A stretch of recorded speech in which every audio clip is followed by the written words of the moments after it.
Vous êtes, mesdames et messieurs, sur NCA, la nouvelle chaîne africaine, disponible sur le bouquet Canal Plus Afrique, canal 573 et en France sur Free, canal 426. Et bienvenue dans Frontal, votre rendez-vous politique dont le numéro de ce jour est consacré au Bénin, où le nouveau président élu a prêté serment ce 24 mai. Devant Dieu, les pères des ancêtres, la nation et devant le peuple béninois, seul détenteur de la souveraineté. Nous, Kossi Mboueke Romuald Wadayi, président de la République élu conformément aux lois de la République, jurons solennellement de respecter et de défendre la Constitution que le peuple béninois s'est librement donnée, de remplir loyalement les fonctions que la nation nous a confiées, de ne nous laisser guider que par l'intérêt général et le respect des droits de la personne humaine, de consacrer nos forces à la recherche et à la promotion du bien commun, de la paix et de l'unité nationale, de préserver l'intégrité du territoire national, de nous conduire partout en fidèles et loyaux serviteurs du peuple. En cas de parjure, que nous subissions les rigueurs de la loi. Ferme le banc.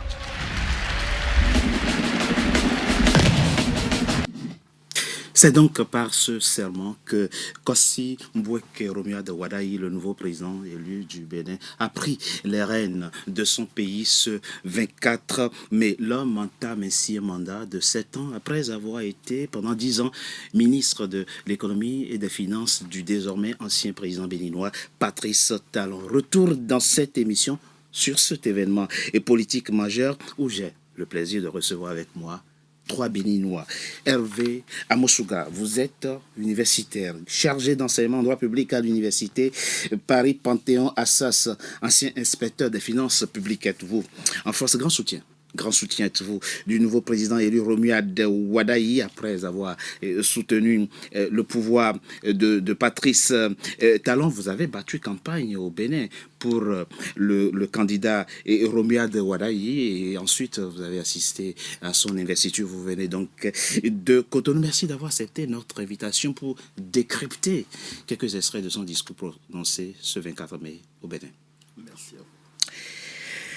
Afousatou Mazou, plusieurs casquettes. Chez vous, vous êtes ingénieur sanitaire, cadre municipal en charge de l'hygiène et de salubrité dans une grande commune proche de Paris, politiquement très active au sein de la diaspora béninoise en France. Alors, ce qui est intéressant avec vous, c'est qu'au départ, vous ne souteniez pas du tout Romuald Wadayi, le nouveau président. L'homme n'incarnait pas à vos yeux, si j'ose dire, les solutions aux problèmes des Béninois. Puis il a fini par vous convaincre et vous avez fini par allier son camp, tout comme Paul Roumpouet, le candidat que vous avez soutenu contre lui. Merci d'avoir accepté notre invitation. Merci pour l'invitation. Marcel Louis Zoumenou, le journaliste sans concession qui avait son regard pointu script au quotidien. La vie politique au Bénin, vous êtes le directeur de publication du quotidien béninois Le Patriote avec une forte rédaction basée à Cotonou. Ce qui est intéressant, c'est que à la une de votre parution de ce 28 mai, vous avez mis en exergue, vous avez mis les projecteurs sur certaines problématiques très importantes et liées au pouvoir béninois. L'urgence stratégique du septennat Wadayi, ça faisait partie de la une de votre journal, de votre parution de ce 28 mai. Et puis, vous avez aussi titré sur les condamnations qu'il y a eu ces dernières années au Bénin. 436 ans de condamnation avez-vous totalisé. Et votre réflexion, c'est que le président actuel soit plus souple et plus flexible par rapport à la question de la protection et de la garantie des libertés fondamentales au Bénin, mais on en parle au cours de cette émission. Merci. Merci d'avoir accepté notre invitation. Pas une seule catégorie sociale a été oubliée dans ce qu'on pourrait appeler le discours-programme prononcé ce 24 mai par le président de la République, Romuald Wadayi. Extrait. Mes chers compatriotes, Après le travail de révélation et de transformation engagé, notre devoir est désormais clair. Faire en sorte que la force retrouvée par notre État se traduise plus profondément dans la vie quotidienne de chaque famille béninoise.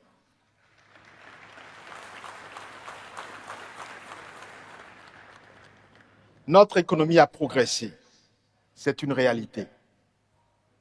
Mais nous savons tous qu'une croissance nationale n'a de sens que lorsqu'elle devient visible dans la vie ordinaire des populations. Lorsqu'un jeune trouve une opportunité dans son milieu de vie habituel. Oui, la croissance est encore plus perceptible lorsqu'une mère peut faire soigner son enfant sans craindre le coût des soins. Lorsqu'un agriculteur peut vendre sa production parce que la route est praticable. Lorsqu'une famille peut accéder à l'eau potable, à l'électricité, à un logement décent. C'est dire, le développement du Bénin doit se vivre dans chaque composante de la cité et dans chaque territoire de la République. Aux jeunes du Bénin qui refusent les fatalités anciennes et veulent réussir ici, chez eux, par leur travail, je veux dire ceci. Le Bénin croit en vous et il vous donnera les chances de réussir.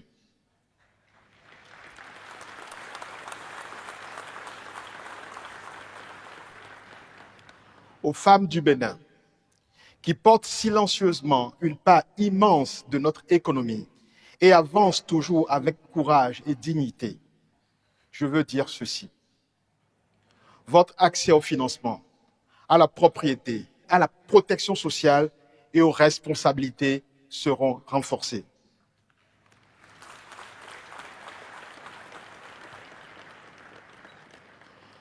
Aux agriculteurs du Bénin, dont l'abnégation au travail se doit d'être davantage reconnue, je veux dire ceci. Vous aurez un meilleur accès à la mécanisation, aux semences adaptées, aux financements pertinents et aux équipements de transformation de vos produits. Hervé Amosouga, comment ne pas prendre quelques secondes au début de cette émission pour rendre hommage à un homme, Patrice Talon. Il y a quelques semaines, le président Yoweri Museveni de l'Ouganda demandait à ses compatriotes de lui accorder un 7e mandat parce qu'il avait, disait-il, quelques projets à conduire à terme. Mais là, on a un homme qui a promis partir à la fin de son 2e mandat et qui a tenu sa promesse. Et aujourd'hui, le nouveau président s'appelle Romuald Wadaï. Comment ne pas lui rendre hommage?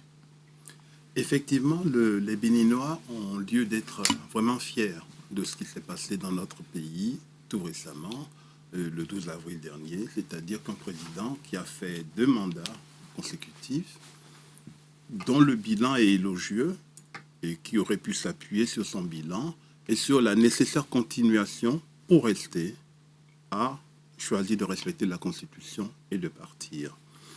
Et en partant, il a identifié quelqu'un dans le sérail, le nouveau président Romuald Wadaï, qui remplit toutes les garanties d'une continuation de l'action. Bref, le président de la République a passé la main.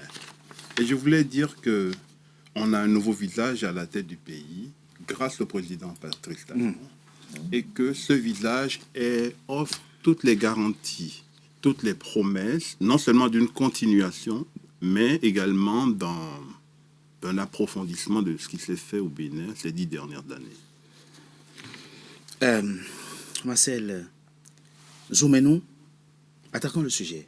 Nous venons d'écouter un extrait du président de la République, Romuald Wadaï. Ce qu'il dit aux jeunes Béninois, on a parlé de la jeunesse, des femmes, des agriculteurs, des agents de l'État, etc. Vous pouvez désormais vous en sortir ici au Bénin. Vous n'avez plus besoin d'aller à l'étranger pour vous en sortir. Vous aurez au Bénin la protection qu'il faut. C'est nouveau comme discours.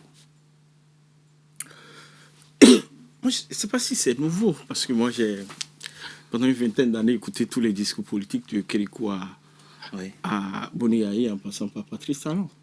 Et je sais très bien que quelqu'un qui vient d'arriver au pouvoir, il a faussement un très bon discours. Oui. Je me rappelle encore, j'ai quelques bribes encore des discours du président Boni Yahi, où il accentuait tout son programme sur l'humain, sur l'homme, sur le développement. C'est vrai.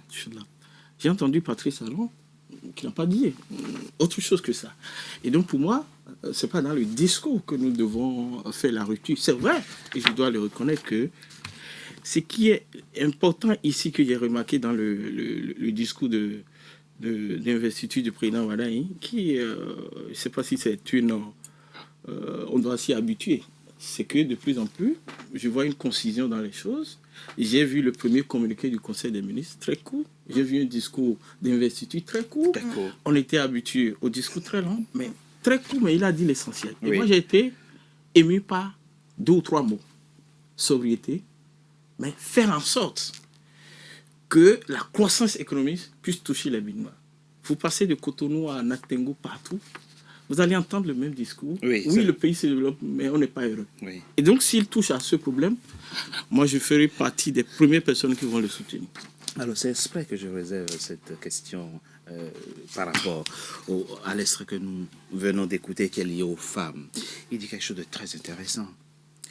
Cette masse silencieuse, mais qui porte une part importante dans l'économie de notre pays, vous aurez désormais toute la protection sociale qu'il faut. Et on voit qu'il a essayé de fragmenter le ministère de l'économie et des finances. Il y a des sous-secrétariats qui sont créés. Et il y a un qui s'occupe de la question de la microfinance. Et il dit dans son discours, vous aurez accès au financement et à la protection sociale qu'il faut. Comment avez-vous vécu ce discours, Madame Azou? Merci pour la question. Déjà, dans l'ensemble de son discours, c'est un discours quand même qui a le mérite d'être optimiste pour tous les Béninois. Et concernant la question de la femme, ce ne serait qu'une continuité de ce que, je le dis, le président Patrice Talon, il a fait quand on a vu à la création de l'Institut national de la femme, qui depuis quelques années fait un gros travail. C'est vrai. Et de pouvoir aussi voir au niveau de l'Assemblée cette loi qui a réintroduit quand même le fait qu'il y ait 30% de femmes, je pense, au niveau de l'Assemblée nationale. Et là, on touche à la grande question de l'autonomie financière de la femme à travers les microfinances. Ce n'est qu'une bonne nouvelle que moi, je ne peux que saluer et j'espère que l'action se joindra à la parole et que ce ne sera que du bonheur pour les femmes du Bénin. Que du bonheur pour les femmes du Bénin. Monsieur Amoussouga, qu'est-ce que l'homme incarne à vos yeux, le nouveau président qui vient de fonder? Avant d'en venir au nouveau président, je voudrais quand même dire quelque chose de plus sur l'ancien. Le Bénin a un nouveau visage qui parle en son nom. C'est quelqu'un qui vient de l'intérieur, du sérail, d'un insider. Ce n'est pas une succession dynastique. C'était un risque. On en a vu dans certains pays. Oui. Bien. Donc, c'est pas un fils, c'est pas une fille, c'est pas une succession adelphique non plus. C'est-à-dire un frère ou une sœur, comme les Castro à Cuba. Quand l'un décide, après un très long règne, de partir, il passe le pouvoir à son frère. Donc, c'est à saluer. J'en viens à ce que le président incarne, le nouveau président Romuald Wadaï incarne. 2 choses. Change, je vais dire en quoi, et hope, c'est-à-dire le changement. Ça peut vous paraître surprenant, mais je vais le montrer. Et l'espoir. Dans son discours d'investiture, il a donné beaucoup de raisons d'avoir de l'espoir que demain, pour les Béninois et les Béninoises, soit meilleur que le présent. Du changement, en dépit de ce qu'il a été ministre dans le gouvernement ces 10 dernières années, on en voit déjà dans son action. Je pourrais le développer un peu plus tard si vous le souhaitez. Quel changement? Mais on a dit que c'est un technocrate et qu'il a fait un gouvernement technocrate. Ce n'est pas faux. Je dirais un gouvernement de compétences. Mais si vous voyez... le gouvernement rendu public ce 24 mai, ce 25 mai. Tout à fait. Si vous voyez la première ligne du gouvernement, c'est la souveraineté qui est au premier plan. Le Premier ministre, le premier des ministres, donc, c'est, dans l'ordre protocolaire, la justice et ça va avec les droits de l'homme. Bien. Puis, il y a il y a les impôts d'abord, ou en tout cas les finances, tout ce qui touche à l'impôt, soit pour le gagner, soit pour le dépenser, le collecter ou le dépenser. Il y a la diplomatie, puis il y a tout ce qui est sécurité et défense. Bref, c'est de la souveraineté qui est au cœur de l'action du président de la République, qui le manifeste déjà. Voilà un exemple de changement et de promesse, en fait, que ce n'est pas une pensée technocratique seulement qui est à l'œuvre dans la nouvelle gouvernance qui commence dans notre pays. Voilà. Marcel Louis Zoumenou, je le disais dans mon mot introductif, vous avez titré, dans votre parution de ce 28 mai, 2 titres relatifs à l'ancien pouvoir. L'urgence stratégique du septennat Ouadaï. Vous allez nous expliquer. Et puis, comme je l'ai dit, 436 ans de condamnation cumulés sous Talon. On sait, j'ai tenu à ce qu'on rende hommage au président Patrice Talon au début de cette émission, mais on sait tous que le reproche que certains Béninois lui font, c'est par rapport à la question de la protection des libertés fondamentales. Il fera mieux le nouveau président, selon vous? Oui, pour moi, il est condamné à faire mieux. Parce que je crois qu'il a fait le tour du pays pendant la campagne. Et même si je n'ai pas été très proche de lui, mais je sais qu'il a eu le pouls de ce que les Béninois ont pu lui dire qu'on a besoin d'un peu plus de paix. Pendant les 10 ans, on a eu l'impression que c'était tendu. Le pouvoir était trop asphyxiant, le pouvoir était trop martial. Et donc, on a un Bénin qui est un pays légendaire de paix. Et donc, on a besoin de détendre un peu l'atmosphère. Je crois qu'il a tiré leçon de ça. Et déjà, je vois, je l'ai constaté dans son discours, mais dans cet effet déjà, je pense qu'il doit décrisper un peu l'atmosphère. Quand vous titrez l'urgence stratégique du septennat Ouadaï, il y avait quoi? C'est quoi les urgences? Alors, l'urgence stratégique dont on parlait, c'est le problème de la souveraineté du territoire. C'est vrai. Et du problème du terrorisme. Vous avez vu qu'il a été accueilli par un attentat terroriste. C'est pas un très bon accueil. Voilà. Et donc, pour nous, je crois qu'il faut que cette préoccupation puisse faire partie des urgences dont il doit se préoccuper. Il a dit dans son discours quelles sont les actions urgentes à faire pour que nos frères, nos amis ne meurent pas tout le temps au front. Depuis 2022, de façon cyclique, le Bénin a été victime d'attentats terroristes. Et Patrice Talon a appliqué ces solutions, mais on se rend compte que ça n'a pas été aussi efficace que ça. C'est vrai que l'hydroterrorisme est un problème délicat, un problème sous-régional qu'il faut l'appréhender dans sa globalité. Mais je crois qu'il faut qu'il mette en application son approche de la question et qu'on trouve réellement des solutions. Donc c'est pourquoi nous disons qu'il est à la fois urgent et stratégique, ce problème. Et il doit discuter avec les autres collègues de la sous-région pour trouver une solution. C'est tout à fait clair. Ça nous donne l'occasion de rendre hommage et d'avoir une pensée pour ces braves soldats béninois tombés encore il y a quelques jours. Ces 4 soldats béninois frappés par des individus lâches qui ne méritent pas autre chose que de mourir. Toutes nos pensées vont à leur famille. Madame Mazou, alors encore une fois, par rapport à la question des libertés, disons des choses concrètement. Il y avait beaucoup d'activistes béninois qui, selon le pouvoir Talon, avaient franchi les limites de la liberté d'expression pour basculer dans la diffamation, dans ce qu'ils ont appelé le harcèlement numérique et beaucoup d'autres choses, et qui ont été sévèrement, en tout cas punis jugés par la criette, punis par la loi. Tout est question d'élasticité, de qu'est-ce qu'on met dans la liberté d'expression et où elle finit et où commence la diffamation, le harcèlement. Est-ce que qu'est-ce que vous pensez, le nouveau président, vous pensez qu'il va serrer davantage la vis ou bien il va essayer de desserré comme le recommande mon confrère Marcel. Pour la question, dans l'introduction, vous avez dit que je ne faisais pas confiance au président à Romuald Wadagne et que maintenant qu'il est président, maintenant je lui accorde ma confiance. Non, ce n'est pas ça. Ce n'est pas que j'ai changé d'avis, mais c'est juste que je pense que c'est aussi ce que FCBE a choisi de faire, c'est lui faire confiance et lui accorder le bénéfice du doute. Donc, je n'ai aucune assurance par rapport au fait que les choses iront dans le sens que nous, on le souhaite par rapport à Romuald Wadagne, mais je choisis de mettre le pari sur le fait qu'il fera le bon choix. Parce qu'il a constaté, comme vient de le dire Marcel ici, qu'il a touché le Bénin, il a senti le pouls, il sait ce qui est nécessaire à faire, il a dit dans son discours, et je joins ma voix à la voix de beaucoup de Béninois aujourd'hui qui ne demandent que tout ce qu'il a promis.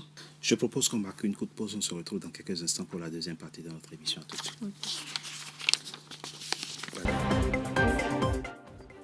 NCA, désormais sur Free. Après son intégration au bouquet Canal+ Afrique, Canal 9 et Canal 573, NCA poursuit son développement et vient d'intégrer le célèbre bouquet Free TV, Canal 426. La chaîne panafricaine renforce ainsi son ancrage aussi bien en Afrique que hors d'Afrique.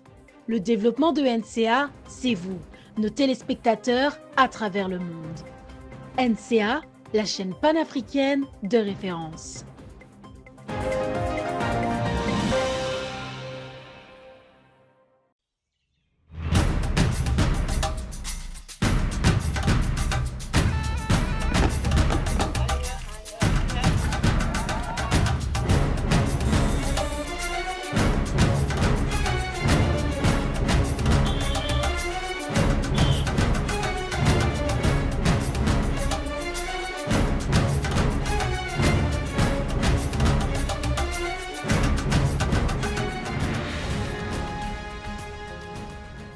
NCA, la nouvelle chaîne africaine.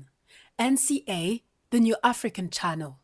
Deuxième partie de notre émission, deuxième partie de Frontal, votre rendez-vous politique dont le numéro de ce jour est consacré au Bénin où le nouveau président est élu. Romuald Wadagne a prêté serment ce 24 mai à Cotonou au Bénin. Et l'homme a fait beaucoup de promesses. C'est comme un discours-programme qui a été déroulé court, mais rempli de promesses. Un discours-programme qui a été déroulé ce 24 mai à Cotonou. Hervé Amoussouga, la question de la protection sociale était centrale à la fois dans le discours de campagne du candidat Romuald Wadagne et dans le tout premier discours du nouveau président élu. Il y a une question qui est centrale aujourd'hui et qui vaut aussi pour pratiquement tous les autres pays du continent. Je commence par une triste histoire. Un ami à moi, vivant ici, se rend dans son pays pour les vacances.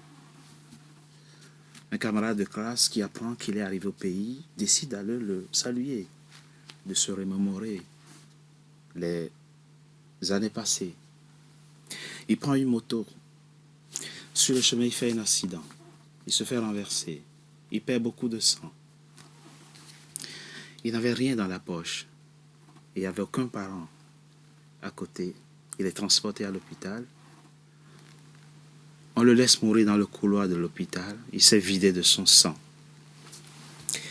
Et son ami qu'il allait voir, qui apprend finalement la triste nouvelle, qui se rend à l'hôpital, est tout déboussolé et demande, mais combien aurait-il fallu pour lui sauver la vie? 15 000 francs CFA. Aurait-il fallu pour avoir une poche de sang, dit-on, pour lui sauver la vie. Et là, on a entendu le président, le candidat Romuald Wadagne, vous avez battu campagne pour lui dire « Personne ne mourra, faute de moyens ». Est-ce que vous êtes convaincu de ce que ça sera fait vraiment dans votre pays, le Bénin? Parce que c'est un phénomène déshumanisant, que pour 15 000 francs, des gens meurent, que des femmes meurent dans le couloir d'un hôpital avec leur bébé parce qu'elles n'ont pas d'argent pour être prises en charge. Est-ce que vous pouvez ici faire ici une profession de foi que cette promesse-là, elle est centrale, elle sera concrétisée au Bénin? Alors, je dois le reconnaître, la situation des soins de santé dans notre pays n'est pas reluisante. Ça, c'est le constat. Elle est comme ça depuis suffisamment longtemps. Je suis allé à Cotonou au mois d'avril pour faire campagne. Il se trouve que peu avant, j'ai de la famille qui a été accidentée, accident de moto par-ci, un neveu, puis un deuxième, puis un cousin. Donc j'ai fait un tour au CNHU. Je n'y ai pas été depuis longtemps. Effectivement, c'est terrible. La vie des personnes, les champs sont surpeuplés, il y a beaucoup de monde. Et souvent, les gens n'ont pas les moyens d'être soignés. On appelle la famille qui contribue, etc. Bien.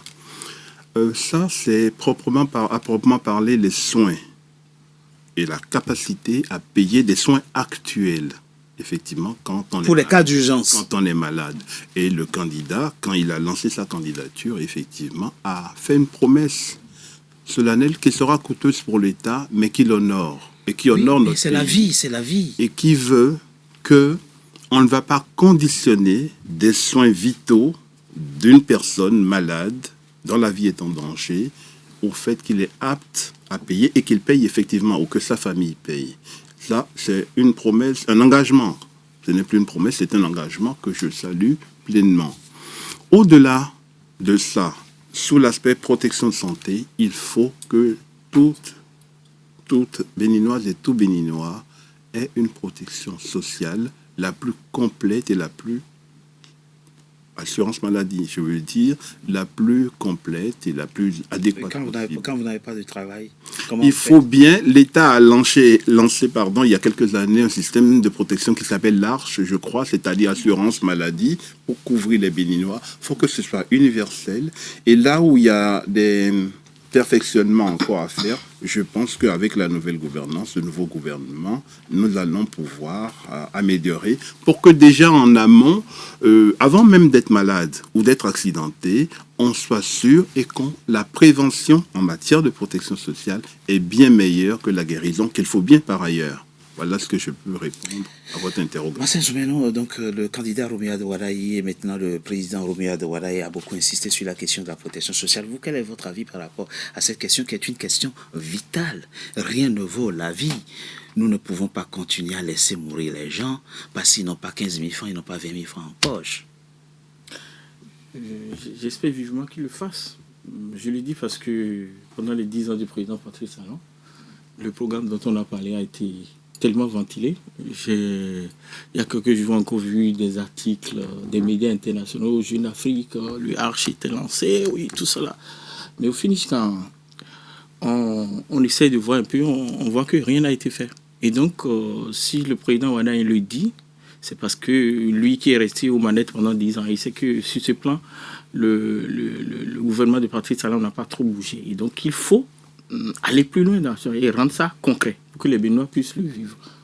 Moi, personnellement, pendant tout le temps, je vais me soigner, je sors l'argent de ma poche. Je sors l'argent de ma poche pour mes enfants. Et beaucoup de Béninois sont comme ça. Et parfois, vous voyez des situations où les gens ne font que vous appeler à droite et à gauche pour mobiliser des fonds, surtout quand il s'agit des pandémies qui sont chroniques et qui dont des pathologies vraiment chroniques comme le diabète et puis d'autres choses là. Vous voyez des gens qui se ruinent financièrement, qui vendent des maisons, vendent leurs biens.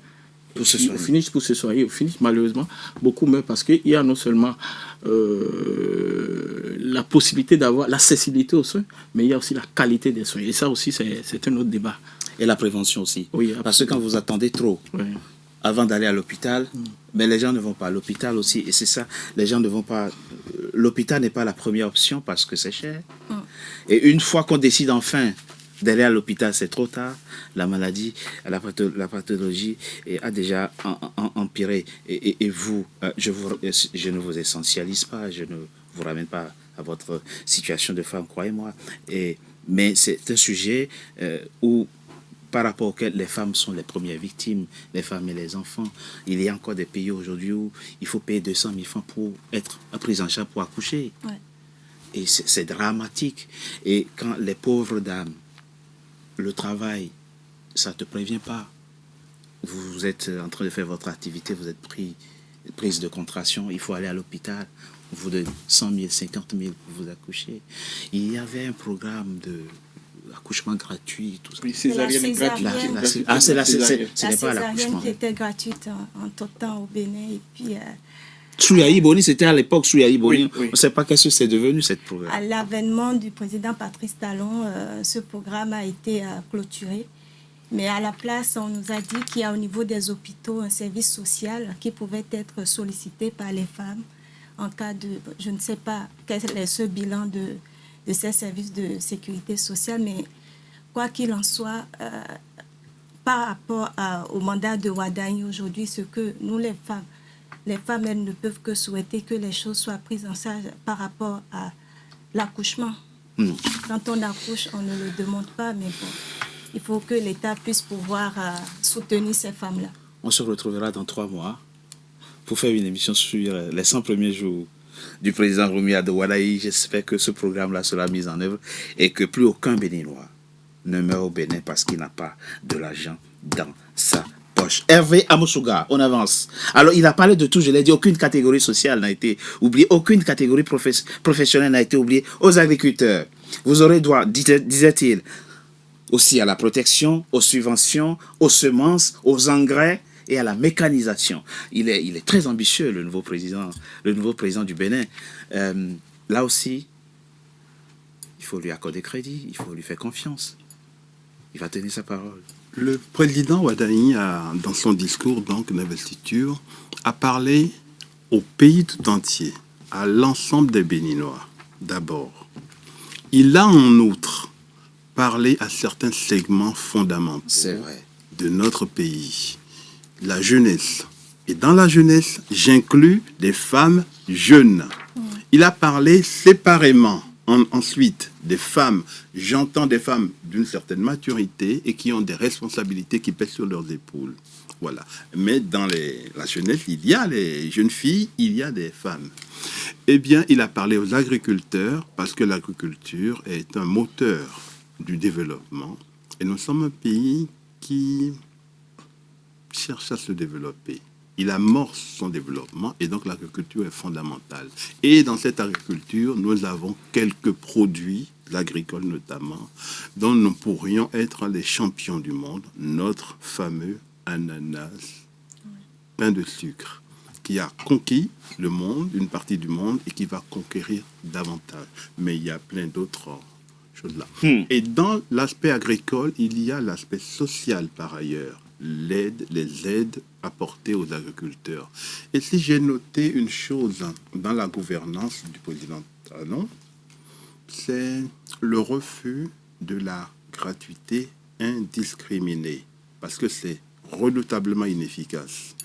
C'est que les choses ont un prix ou un coût et qu'il faut employer l'argent judicieusement pour avoir des résultats et pour porter une dynamique.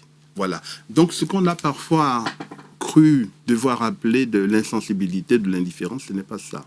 On a parlé de la suspension de césarienne, mais c'est pour mieux déployer un programme, par exemple, social, c'est vrai, mais qui n'était pas si efficace au fond, peut-être, que ça. Une évaluation et puis un redimensionnement. Mais la césarienne, ce n'était pas une exception. On n'accouche pas systématiquement par césarienne, non? Oui, déjà, vous voyez que c'est très réduit. Oui, c'est ça. Comme ambition. Il faudrait penser à la santé de façon globale et notamment à la santé de la femme. Absolument. Et donc, nous évoquions la question agricole. C'est peut-être le moment de saluer le travail qu'a fait le ministre Dossoui à la tête du ministère de l'Agriculture. Il a fait effectivement beaucoup travaillé. Le Bénin est même devenu le premier producteur du coton dans la sous-région. C'est le lieu de saluer le ministre Dossoui. Je propose qu'on marque une courte pause. On se retrouve dans quelques instants pour la suite de notre émission. À tout de suite. NCA, désormais sur Free. Après son intégration au bouquet Canal+ Afrique, Canal 9 et Canal 573, NCA poursuit son développement et vient d'intégrer le célèbre bouquet Free TV, Canal 426. La chaîne panafricaine renforce ainsi son ancrage aussi bien en Afrique que hors d'Afrique. Le développement de NCA, c'est vous, nos téléspectateurs à travers le monde. NCA, la chaîne panafricaine de référence.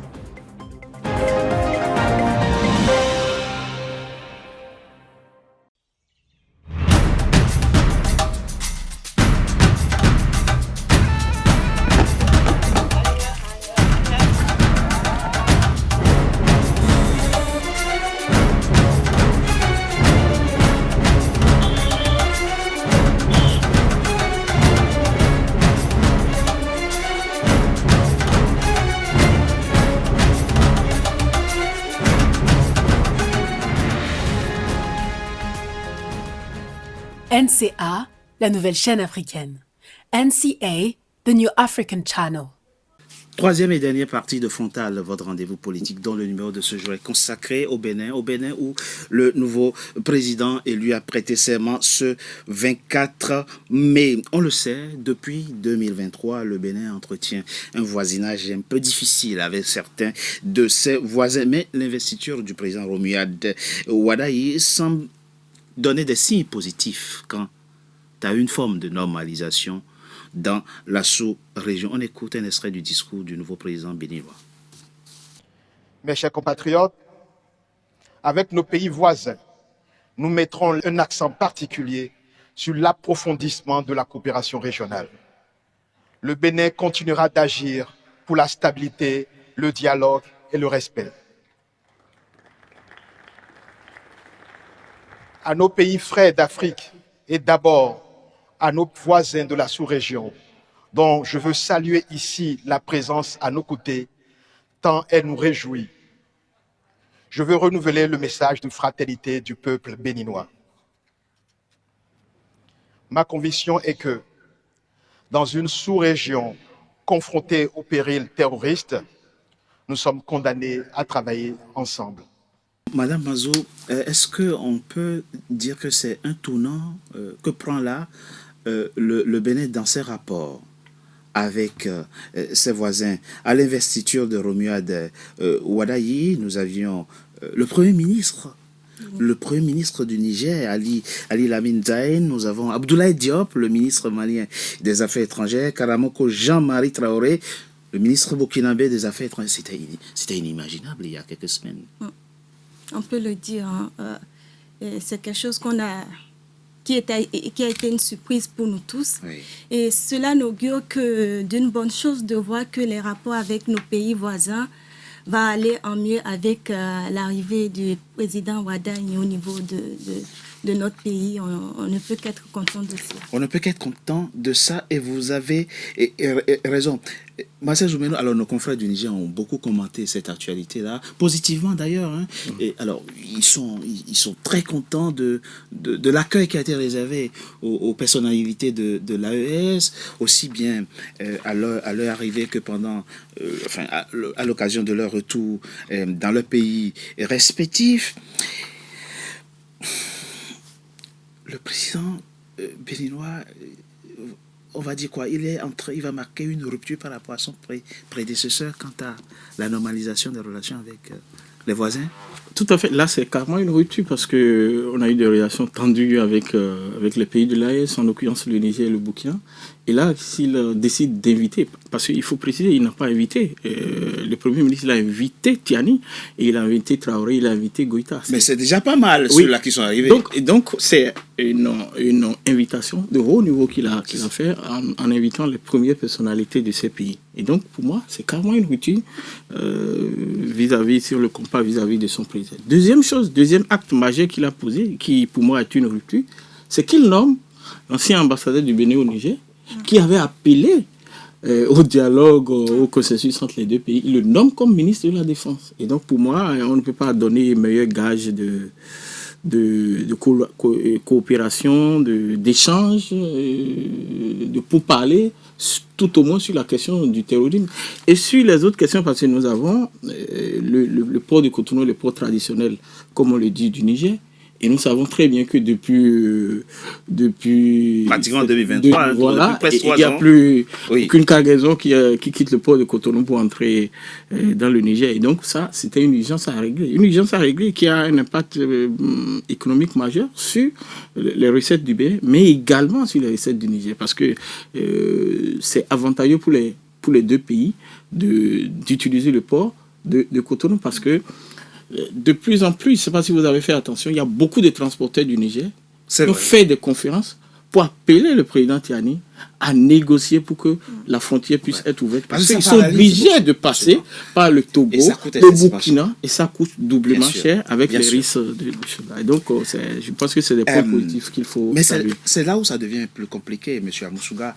C'est qu'au fond, au moment où nous sommes en train de faire cette émission, le Bénin n'est pas véritablement le problème. Ça ne dépend plus du Bénin, au fond. À un moment donné, l'ancien président béninois, Patrice Talon, avait adhéré à l'idée qu'il faille effectivement rouvrir les frontières. C'est le Niger, en l'occurrence, enfin, c'est l'AES, en l'occurrence. Il a rouvert. Pardon? Il a rouvert. Oui, mais quand de l'autre côté, de l'autre côté, c'est pas ouvert, ce n'est pas ouvert, au fond. On connaît les exigences des États de l'AES. Il faut dire les choses clairement. Ils disent, tant que vous aurez les soldats français sur votre sol, nous, on ne se sent pas en sécurité, et on ne se sentira pas en sécurité, on n'ouvrira pas. Et qu'est-ce que le président Romuald va faire maintenant? Vous savez, il va demander aux Français de partir pour que... Je pose la question. Les États, entre eux, sont comme des individus. Oui. Tocqueville qui disait ça. Ils sont des égaux et ils devraient se parler avec calme, respect, retenue, avec le bon ton. Les choses se sont gâtées. Oui, avec le Niger en particulier, à l'occasion donc du putsch, et la voix est montée, le ton est monté. Et vous savez, les êtres humains, les États, après tout, sont animés, sont gouvernés, conduits par les êtres humains. Il y a eu un moment où on est allé trop loin dans l'escalade pour reculer sans avoir l'impression de se dédire. Donc, l'arrivée d'un nouveau visage à la tête de l'un des pays peut être l'occasion à saisir pour justement opérer la détente. C'est ce qui paraît se produire actuellement, non seulement vis-à-vis du Niger, mais également vis-à-vis du Burkina Faso et du Mali, les 3 États constituant l'AES. Mais je voulais dire sur le terrorisme, c'est un problème redoutable qui est posé à nos États, toute l'Afrique de l'Ouest, et qui vient de loin. Peut-être vous souvenez-vous, il y avait le rallye du Paris-Dakar, qui était une grande fête africaine, française, internationale. Et puis un beau jour, on a décidé subitement de déserter le Sahel à cause déjà à l'époque de dangers, de risques de terroristes. On n'a pas traité le problème, on l'a laissé pourrir. Et ce qui a pourri si longtemps mettra du temps à vraiment être traité, à être résolu, d'autant qu'il y a beaucoup d'interférences étrangères sur le territoire africain du Sahel. Je l'appelle le territoire africain du Sahel, mais il y a beaucoup d'influences. Qu'est-ce que vous appelez interférence? Il y a des puissances occidentales. Non, dans l'Afrique de l'Ouest et le Sahel, je le prends comme territoire africain du Sahel qui est confronté à des défis énormes. Oui. Mais ces défis, nous ne sommes pas les seules parties prenantes. On est d'accord. Et nous aurons du mal à les traiter et à les résoudre tout seuls, séparément, plus sans unité, sans coopération vraie. Si nous avons des a priori, si nous prêtons des intentions les uns aux autres, ça sera très compliqué. Et donc, ce que amorce cette invitation acceptée du nouveau président Wadaï, c'est la perspective de retrouver une voie, un chemin de coopération vers le traitement de cette crise qui vient de loin. Et vous l'envisagez comment? Alors, vous êtes l'aîné autour de cette table, dites-nous, vous êtes énorme. La question, on la connaît. Et si on exprime les choses à l'africaine, le frère qui héberge l'ennemi n'est plus le frère. On va dire ça comme ça. Et les revendications des autres, on les connaît. Tant que l'ennemi sera dans votre maison, je n'ouvrirai pas mes portails, je ne vous ouvrirai pas ma porte. C'est ça la question. Où est-ce qu'on peut imaginer que le président béninois puisse aller dans la satisfaction de cette revendication? Alors, dans le temps, qu'est-ce qui a été fait jusqu'à maintenant pour pouvoir dire ce qui peut être fait différemment? La menace terroriste est devenue très précise et jusqu'à la prise de pouvoir possible au Mali. Non, cette question n'est pas liée au terrorisme. La question de la fermeture des frontières est venue du coup d'État de 2023. Oui, si on voit les choses de façon très et c'est dans l'application des sanctions définies par la CEDEAO que le président béninois avait fermé les frontières. Rien à voir avec le terrorisme. Maintenant que c'est fermé, avec le discours Vatangais de l'ancien président béninois d'alors qu'on connaît, maintenant que c'est fermé, et comme les autres, les Nigériens par exemple, c'est des gens qui ne se laissent pas faire aussi. Une fois que le président béninois a décidé d'ouvrir, il dit oui, mais d'accord, très bien. Mais nous, on ne veut plus parce que vous hébergez chez vous des gens qui sont nocifs à notre sécurité.